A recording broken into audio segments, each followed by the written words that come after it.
What's up, guys, and welcome back. Yes, I know it's been a long time. I think it's been like almost a year and a half since my last video.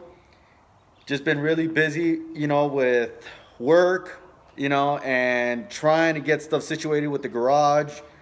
Um, yeah, it's been a long time. So I just wanted to give you guys a quick update on the Humvee. Uh, None of it's good news. So I went ahead and took the motor out. Obviously, from my last video, I think where we left off was the motor was seized, so I needed to get it unlocked. So I was able to do that. I guess what had happened was the previous owner of the motor had overheated it, and they might have decided to run water instead of coolant, and so they overheated it, water got in the cylinders, and they just let it sit. Well, water, metal, rust, so that's what happened. So I think two of the cylinders had water in them, and that built up the rust. So those two cylinders were pretty much locked in there. So I was able to, to get a 4x4, just shim down the the corners to kind of like round it out a little, put it in there, took a hammer to it, and boom, broke it loose. I know some guys were commenting on hey, what, you should have used a breaker bar, and you were turning it, you were turning the crank pulley bolt the wrong way.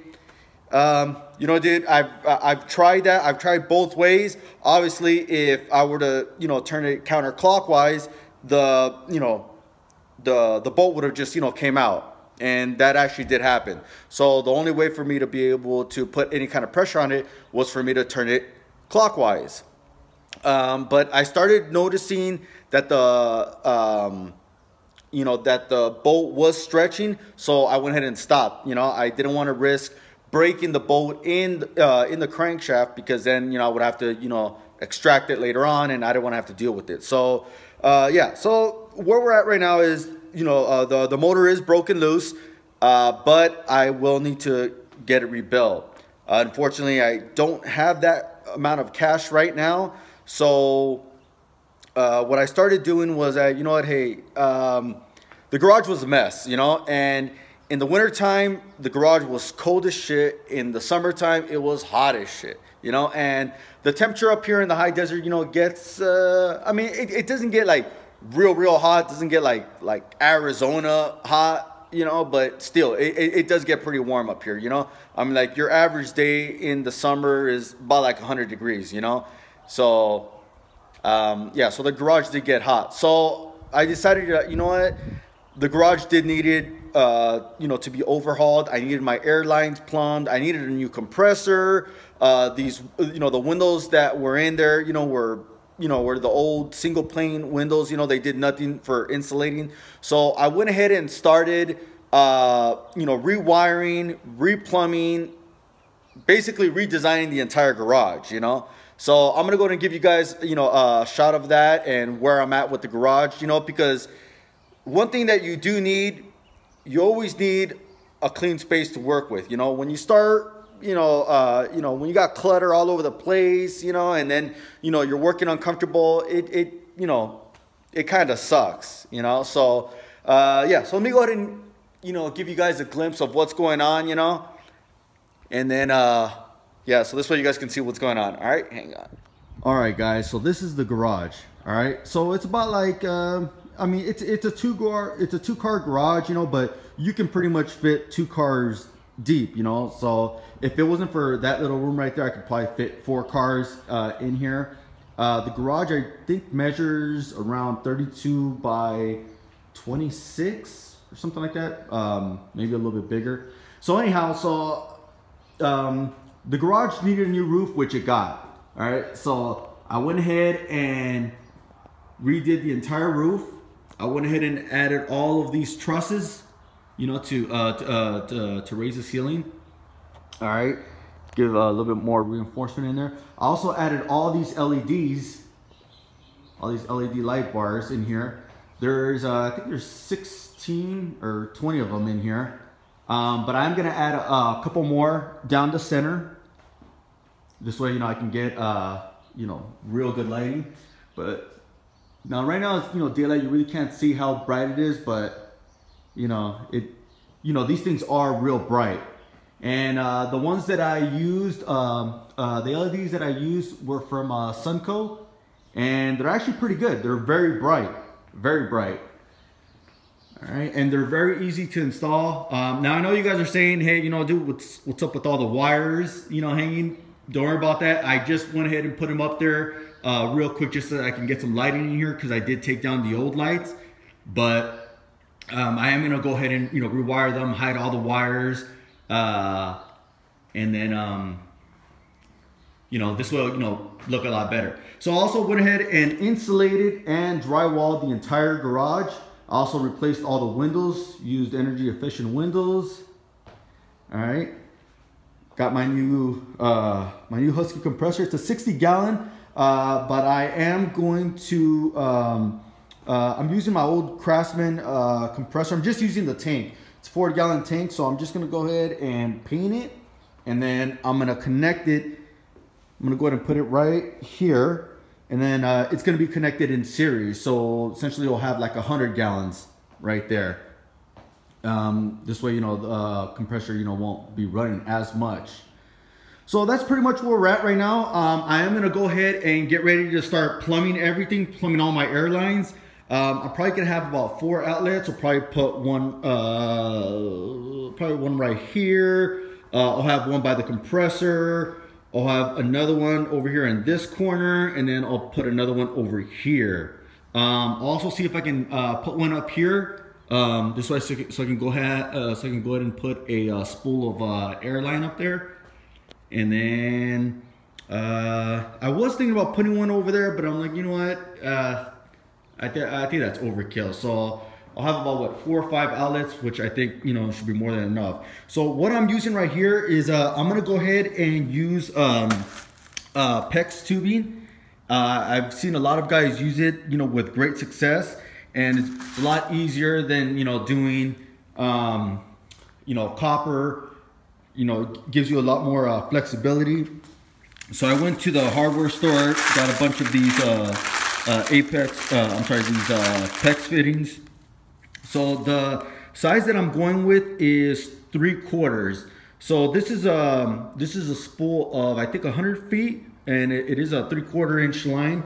I got 2 just in case I needed more than 100 feet. And also got some ball valves in here. Got my let's see, got the cutter tools. Got the crimpers. Yeah. All right, so I'm gonna go ahead and start plumbing all that up, and then I'll give you guys a glimpse of how that comes out. All right, guys. So here's the Craftsman air compressor tank that I went ahead and painted. This is the one that was red. Just finished painting it black. Looks pretty good, not too bad. Got a few little imperfections in the paint. I don't know what that is. Kind of, it looks like either lint or dog hair. I don't know, but it didn't turn out too bad. Looks pretty good. I went ahead and put a patio heater right next to it, just to kind of, kind of get the paint to cure a little bit more. It's pretty dry. So it's been, what, about 2 hours now. By the way, guys, if you guys are looking for a patio heater, do not buy that one. Do not buy this one. The reason why I say is because, I mean, they're nice. If you want something for looks, yeah, go ahead and get it. But if you want something that's efficient, do not get it. It goes through propane so fast, and it's not efficient at all. I mean, you can see how close I had it to the tank, and I mean, it was barely doing anything, Like I said, they're real nice, it's nice to have in your patio, but to keep you warm, yeah, they suck. Anyhow, so, all right, so back to the air lines. So I just finished plumbing up the regulator with the moisture separator. Went ahead and put my my ball valve in there. So So on the side of the compressor, I went ahead and added a 90. There's a 90 right there coming out of the compressor. Then it goes to another 90, and that one I'm gonna go ahead and add a another line, and then this I'm gonna go ahead and mount it up right here on the wall. I went ahead and made this bracket. There you go. So I went ahead and marked the holes of where I'm gonna be putting that. So I'm just gonna go ahead and put it right there, mount the regulator right there, and then we can continue on with the rest. This bracket is, what is this? Oh, you know what?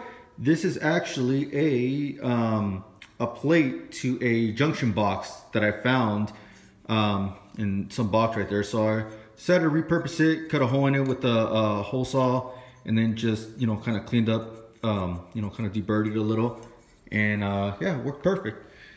All right, so I'll go ahead and give you guys a better shot right there.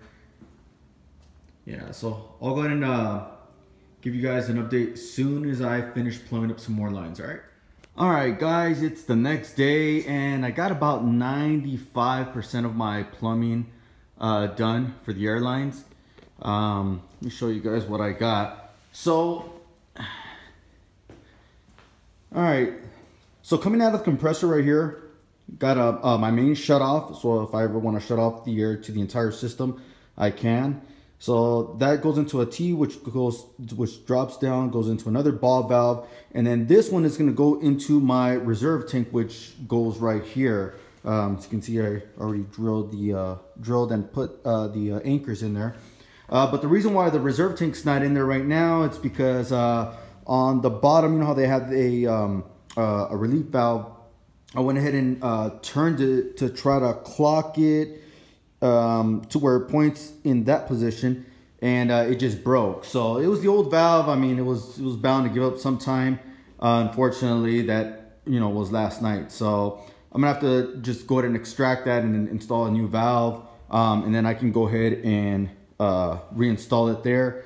And then, like I said, that ball valve right there will go ahead and stop any air that, you know, flowing into the reserve tank. And the reason why I want that is so that if I ever need to stop the compressor, and, you know, and I don't require that much air, I mean, there's no reason to have the reserve tank going, you know. So yeah, so that's the reason why I put that ball valve in there. So it goes into a moisture separator, which then goes into my regulator, then goes into that T. So that that side of the T goes to an outlet, the other one goes up to another T, and then this line right here is gonna goes over there. As you can see, it's not finished yet. The reason why I haven't finished that is because I'm gonna go ahead and install some cabinets right here on this side, and then put a workbench right there. So I'm not 100% sure where I'm gonna need that airline put. It's either going to be somewhere right here in this area or this area, but I'm not sure, so that's why that hasn't been completed yet. But the other side is already done. Already routed all the lines to the other side of the garage, and then that drops down right there. And then the reason why I put that one right there and then not over there is because I'm going to go ahead and install a I'm going to put a 72-inch tool chest, you know, the one that matches that one, and then it'll be perfect spot, you know, if I ever need to work on something that's on top of the tool chest, you know, I'll have access for air right there. So yeah, so that's pretty much what I have so far. So I'm gonna get started on the cabinets. I'm gonna try to figure out where exactly I'm gonna put them. And then I'm also thinking about putting another cabinet right there, and then maybe one right here for all the airline accessories. So yeah, so that's pretty much what I got so far. So I'll go ahead and give you guys an, you know, updates on the garage. Hopefully we can finish it to where we can put the Humvee back in this week, because I definitely want to get started on working on that Humvee again. Again, the motor will need to be rebuilt. I'm gonna go ahead and put it on the engine stand and then start taking out the pistons, see how those cylinders look. I mean, best case scenario, they'll just need to be honed, but I really doubt. With my luck, they're probably gonna need a 10,000ths cleanup, and then obviously new pistons and all that stuff. But yeah, so that's what I got so far. It's coming out all right, not too bad. I'm gonna go ahead and put that couch right there. Probably put a small fridge right there, and then haven't yet decided. I was thinking about storing my welder and my plasma cutter right there. Yeah, I don't know. But yeah, so that's what I got so far, guys. If you guys like what you see, or if you guys have any comments, any ideas, go ahead and drop me a line, and then I'll read up on those. All right, guys. All right, guys. Till the next video.